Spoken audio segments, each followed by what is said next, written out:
Hello guys, welcome back sa YouTube channel natin, Jerice TV. For today's video guys, hindi tayo magbablog about sa motor. Ito tayo guys sa update natin dito guys sa ating trabaho. Let's go! So ayan guys, tara guys, let's go guys. Dito tayo sa may location natin, o sa may trabahoan natin guys dito guys. Ito yung motor natin guys. Hindi muna tayo magbablog about sa motor. Kasi update natin dito as ang trabaho natin. Ayun! So ayan guys, as you see guys, kita nyo. Ayan. Ayan yung guys, yung trabaho natin guys. Tara pasukin natin guys yung anong update. Tapos na yan dyan. So tingnan natin guys kung ano yung mga nagawa namin dyan. So tara guys, let's go. So ayan guys. So dito namin nilagay yung scaffolding. Kasi dito na kami magkatrabaho. So ito yung nagawa namin guys. So guys, tingnan natin. Let's go. So ayan guys, tatapos na namin itong malaking structure dito guys sa baba. Ayan dito yan sa may first house. Ayan yung layout niya. So, sa natatanong no, ang taas nito is almost 10 meters hanggang dun sa dulo. Kasi ang buo na yan, 6 meters yan siya. And then dito guys, nasa mga 3 to 4 meters. Plus andun pa sa taas. Mga 10 meters siguro guys. So, hindi abot. Mga 9 meters siguro. So, tara guys, tingnan natin guys. Tapos na namin dito. So, kinuha na namin yung, tawag dyan, yung scaffolding. Kasi last yun dito kami naglagay. Tsaka dito. So, dito na siya nilipat namin. Kasi magkakabit na kami para dyan. Ayan, yung maliit na structure pa rin yan. So, kulang pa yan ng isa pang scaffolding. Bali, ano yan siya? 2, 4, 6, 8. Bali, 8 scaffolding. Dito, ang ginamit namin is almost 12. Bali, 6 na patong. Bali, times 2. Bali, 12 na scaffolding. Di pa kasali sa loob. Sa loob is aabot siya ng mga 3. Tatlong patong na scaffolding.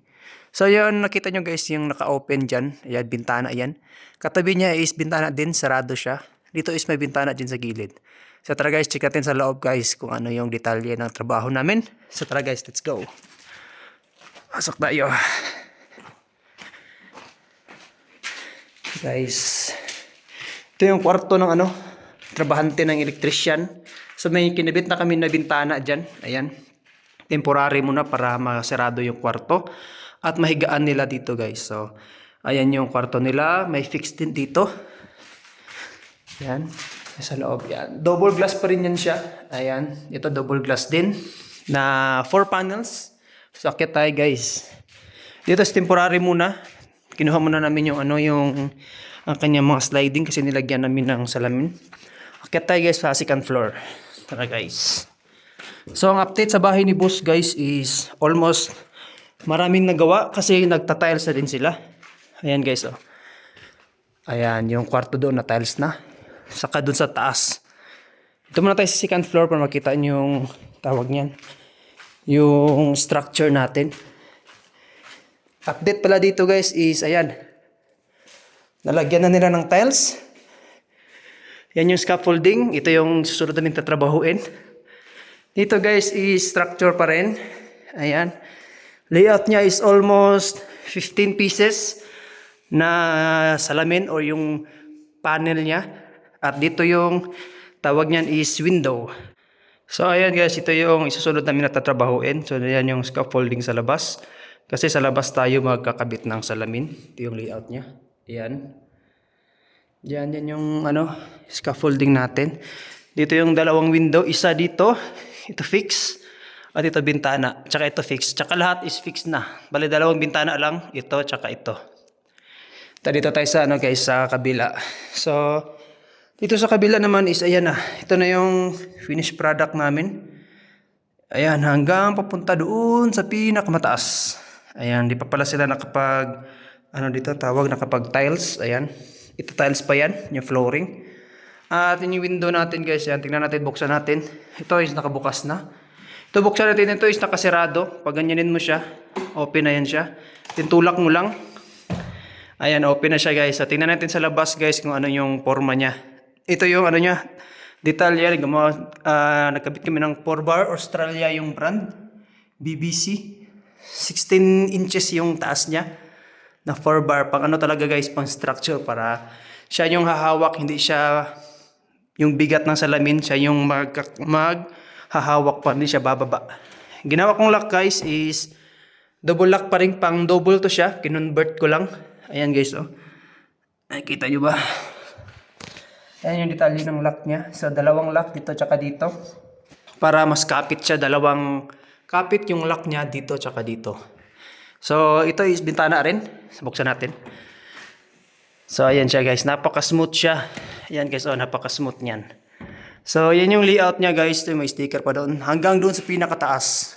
Hindi pa finish yung loob kasi magsisilikon pa kami dito sa mga edge niya. Lalo na dito sa gap, yung nilagyan natin ng foam. Ayan. Nalagyan pa namin yan ng silicone na black para maging pantay siya. So, ganyan yung layout niya pag nakabukas. So, tingnan natin sa labas guys. Tara guys, let's go.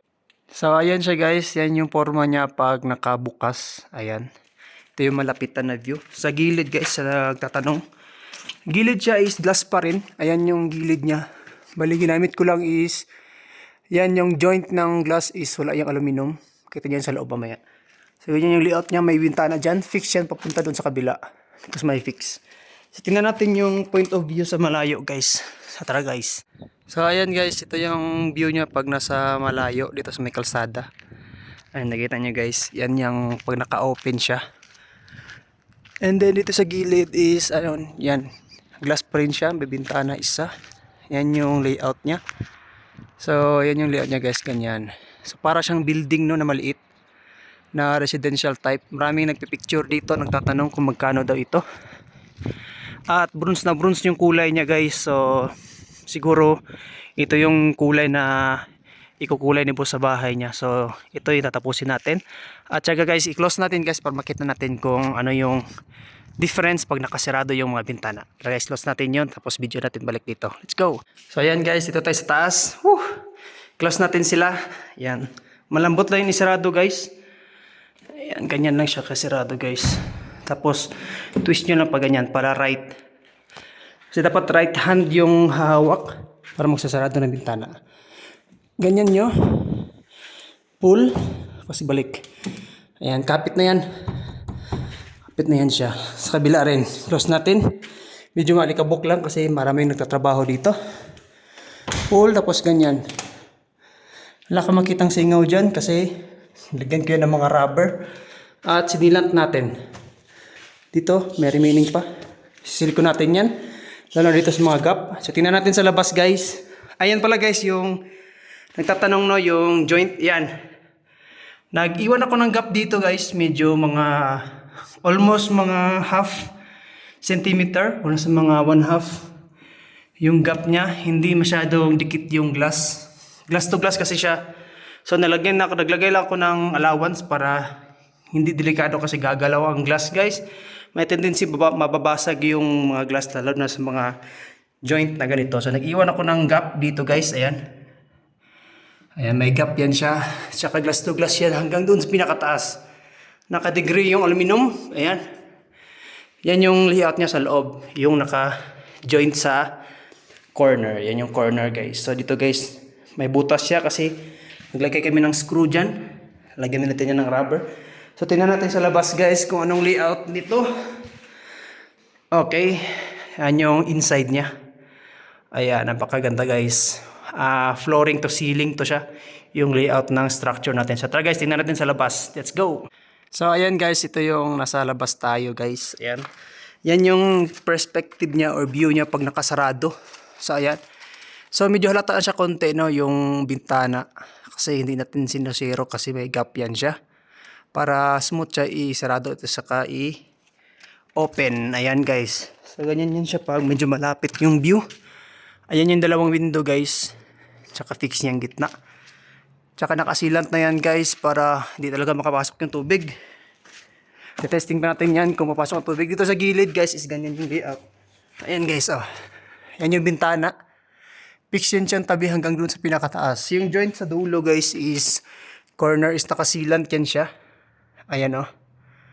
Ayan, nakasilant yan siya. Dito din sa kabila nakasilant. So, ayan yung view niya. So, punta tayo sa malayo na view para makita nyo guys. Yan, para siyang building talaga guys. Napakaganda. Pero residential lang to. Maraming nagtatanong dito guys kung magkano ba. At balak din lang magpagawa. So, tingnan natin sa malayo guys. Tara guys, let's go. So, ayan guys. Yan yung bintana pag nakasarado na. Ayan guys. Ito tayo sa may corner. Ayan. So ito, gagayahin din yan sa kabila. Meron pang 3 bahay na ganito yung layout guys. So ayan yung perspective niya pag nakasarado yung mga bintana. Hindi siya masyadong halata sa malayo. Ayan, napakalinis at napakaganda tignan guys, para talagang building. Pero nasa bahay lang siya. Dito tayo sa may malayo guys, para kita nyo. Ayan. So ayan yung layout niya ng bahay ni boss. Sa structure ito, di pa tapos guys ha. Gagayahin din natin yan sa kabila. So ganyan guys, bronze ang glass, clear yung loob. So ayan guys, thank you so much guys sa pagbisita guys. Hope na katulong yung video natin. And then update tayo sa weekly update guys next week. Tapos na siguro to mga within 3 days yung isa sa kabila. So thank you so much guys sa pagbisita. Don't forget to like, share, subscribe, hit the notification bell, and see you at my next video. Peace yo! GRS TV.